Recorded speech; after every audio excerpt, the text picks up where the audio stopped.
ಎಲ್ರಿಗೂ ಕೂಡ ನಮಸ್ತೆ ಅಂತ ಹೇಳ್ತಾ ಈ ವಿಡಿಯೋನ ಸ್ಟಾರ್ಟ್ ಮಾಡ್ತಾ ಇದ್ದೀನಿ. ಇಷ್ಟು ದಿನ ಯಾಕಪ್ಪ ಈ ವಿಡಿಯೋ ಮಾಡಿಲ್ಲ ಮ್ಯಾಮ್ ಅಂತ ಕೇಳ್ತಾ ಇರ್ಬೋದು ನೀವು.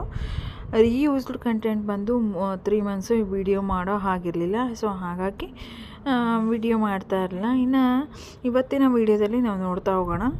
ಅಂದರೆ ನಾವು ದಪ್ಪ ಆಗ್ತೀವಿ, ಸೋಮಾರಿತನ, ಏನೋ ಒಂಥರ ನಮಗೆ ಆಲಸ್ಯ ಅನ್ಸೋದು, ಇದೆಲ್ಲ ಆಗುತ್ತೆ. ಬಟ್ ಅದಕ್ಕೆ ಏನು ಮಾಡ್ಬೋದು, ಕೆಲವೊಂದು ನಿಮಿಷದಲ್ಲಿ ಅದನ್ನು ಕಡಿಮೆ ಮಾಡ್ಕೋಬೋದು. ಏನು ಅಂತ ನೋಡ್ತಾ ಹೋಗೋಣ. ಡಯಟ್ನಲ್ಲಿ ಏರ್ಪೇರ್ ಆಗೋದು ಅಸಿಡಿಟಿಗೆ ಕಾರಣ ಅಲ್ಲ, ಅಸೂಯೆ, ಒತ್ತಡ, ಅಸಿಡಿಟಿಗೆ ಮುಖ್ಯ ಕಾರಣ. ಓಕೆನಾ, ಒಬ್ರು ನೋಡಿ ಅಸೂಯೆ ಪಡೋದು ಇದೆಲ್ಲ ಮಾಡ್ತೀವಿ. ಸೊ ಅದು ಕೂಡ ಒಂದು ಈ ಡಯಟ್ನಲ್ಲಿ ಏರ್ಪೇರ್ ಆಗೋಕ್ಕೆ ಕಾರಣ ಅಂತಲೇ ಹೇಳ್ಬೋದು. ಇನ್ನು ರಕ್ತದೊತ್ತಡ ಉಪ್ಪು ಹೆಚ್ಚುಳ ತಿನಿಸುಗಳಿಂದ ಮಾತ್ರವಲ್ಲ, ನಮ್ಮ ಭಾವನೆಗಳಲ್ಲಿ ಮಾಡುವ ತಪ್ಪುಗಳಿಂದಲೂ ಉಂಟಾಗುತ್ತದೆ. ಓಕೆನಾ, ಉಪ್ಪು ಹೆಚ್ಚಿಗೆ ತಿಂದರೆ ಮಾತ್ರ ಅಲ್ಲ, ನಮ್ಮ ಭಾವನೆಗಳಲ್ಲಿ ಏನಾದರೂ ಏರುಪೇರು ಆದಾಗೂ ಕೂಡ ನಮಗೇನಾಗುತ್ತೆ, ರಕ್ತದೊತ್ತಡ ಉಂಟಾಗುತ್ತೆ. ಇನ್ನು ಮೂರನೇದು ನೋಡೋದಾದರೆ ಕೊಲೆಸ್ಟ್ರಾಲ್ ಕೊಬ್ಬುಳ್ಳ ಊಟಗಳಿಂದ ಮಾತ್ರವಲ್ಲ, ಇದಕ್ಕೆ ಹೆಚ್ಚಿನ ಸೋಮಾರಿತನ ಅಥವಾ ಹೆಚ್ಚು ಓಡಾಟವಿಲ್ಲದ ಜೀವನ ಶೈಲಿಯೂ ಕಾರಣ. ಓಕೆ, ಯಾವಾಗಲೂ ಮಲಗಿರ್ತೀರಾ, ಇದೆಲ್ಲ ಮಾಡಬಾರ್ದು. ಓಕೆ, ಹಿಂಗೆ ಮಾಡೋದ್ರಿಂದ ಏನಾಗುತ್ತೆ, ಕೊಲೆಸ್ಟ್ರಾಲ್ ಕೊಬ್ಬು ಹೆಚ್ಚಳದಿಂದ ಸೋಮಾರಿತನ ಉಂಟಾಗುತ್ತೆ. ಯಾವಾಗಲೂ ಮಲಗಿರೋದು, ಕೂತಿರೋದ್ರಿಂದನೂ ಕೂಡ ಉಂಟಾಗುತ್ತೆ.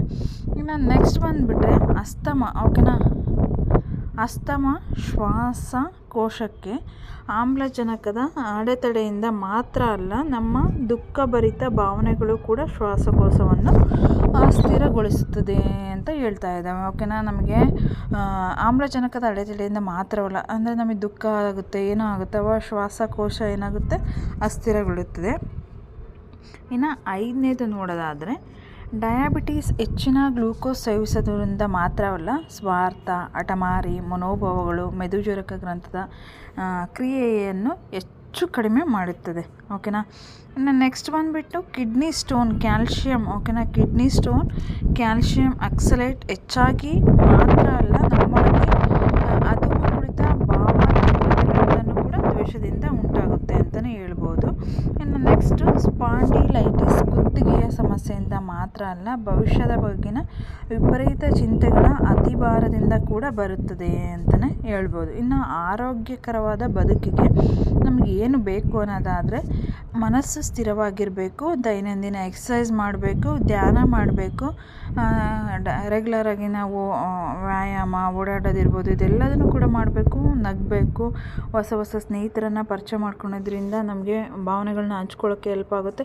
ಇನ್ನು ಪ್ರವಾಸ ಮಾಡಬೇಕು, ಸಂಗೀತ ಕೇಳಿದರೆ ನಿಮ್ಗೆ ಎಂಥ ಬೇಜಾರಿದ್ರೂ ಹೋಗುತ್ತೆ, ಮನಸ್ಸು ಉಲ್ಲಾಸಗೊಳಿಸುತ್ತೆ.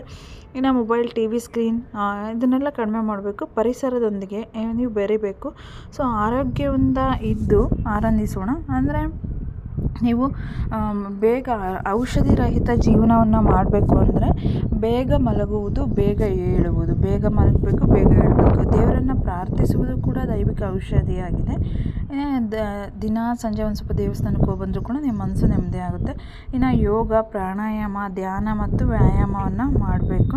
ಇನ್ನು ಮುಂಜಾನೆ ಮತ್ತು ಸಂಜೆ ಬೆಳಗ್ಗೆ ಕೂಡ ಔಷಧಿ, ಮುಂಜಾನೆ ವಾಕ್ ಮಾಡಬೇಕು, ಸಂಜೆನೂ ಕೂಡ ವಾಕ್ ಮಾಡಬೇಕು. ಇನ್ನು ಉಪವಾಸವು ಎಲ್ಲ ರೋಗಗಳಿಗೂ ಪರಿಹಾರ ಅಂತ ಹೇಳ್ತಾರೆ. ಸೊ ಕೆಲವೊಂದು ದಿನ, ಈಗ ಒಬ್ಬೊಬ್ಬರು ಒಂದೊಂದು ದಿನ ಉಪವಾಸ ಮಾಡ್ತಾರೆ. ಈಗ ಸ್ಯಾಟರ್ಡೇ ಒಬ್ಬರು ಮಾಡ್ತಾರೆ, ಮಂಡೇ ಒಬ್ಬರು ಮಾಡ್ತಾರೆ. ಈ ರೀತಿ ಮಾಡೋದ್ರಿಂದ ಆರೋಗ್ಯ ಕೂಡ ಒಳ್ಳೆಯದಾಗುತ್ತೆ. ಇನ್ನು ಸೂರ್ಯನ ಬೆಳಕು ಕೂಡ ಔಷಧಿ ಅಂತಲೇ ಹೇಳಿದ್ದು, ವಿಟಮಿನ್ D ಸಿಗುತ್ತೆ.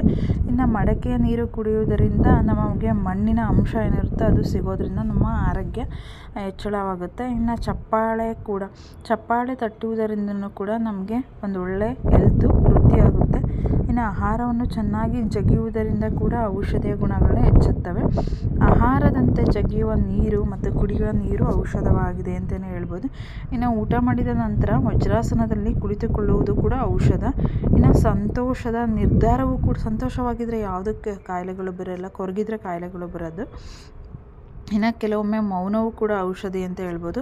ನಗು ಮತ್ತು ಹಾಸ್ಯವೂ ಕೂಡ ಔಷಧಿ. ತೃಪ್ತಿಯೂ ಔಷಧಿ ಅಂತ ಹೇಳ್ಬೋದು. ಮನಸ್ಸಿಗೆ ಶಾಂತಿ ಮತ್ತು ಆರೋಗ್ಯಕರ ದೇಹವು ಔಷಧಿಯಾಗಿದೆ. ಇನ್ನು ಪ್ರಾಮಾಣಿಕತೆ ಮತ್ತು ನಕಾರಾತ್ಮಕತೆಯೂ ಔಷಧಿಯಾಗಿದೆ. ನಿಸ್ವಾರ್ಥ ಪ್ರೀತಿಯೂ ಕೂಡ ಔಷಧಿಯಾಗಿದೆ. ಎಲ್ಲರೂ ಒಳ್ಳೆಯದನ್ನು ಮಾಡುವುದು ಕೂಡ ಔಷಧಿಯಾಗಿದೆ. ಯಾರಿಗಾದರೂ ಆಶೀರ್ವಾದವನ್ನು ತರುವ ಕೆಲಸವನ್ನು ಕೂಡ ಮಾಡುವುದು ಔಷಧವಾಗಿದೆ. ನಾವು ಎಲ್ಲರೊಂದಿಗೆ ಅಂದರೆ ನೀಟಾಗಿ ಬಾಳ್ತೀವಿ ಖುಷಿಯಿಂದ ಅಂತ ಹೇಳಿದರೆ ಅದು ಕೂಡ ಔಷಧಿ. ಕುಟುಂಬದಿಂದ ಪ್ರೇಮದಿಂದ ಪ್ರೀತಿಯಿಂದ ಇದ್ದರೂ ಕೂಡ ಔಷಧಿ ಅಂತಲೇ ಹೇಳ್ಬೋದು.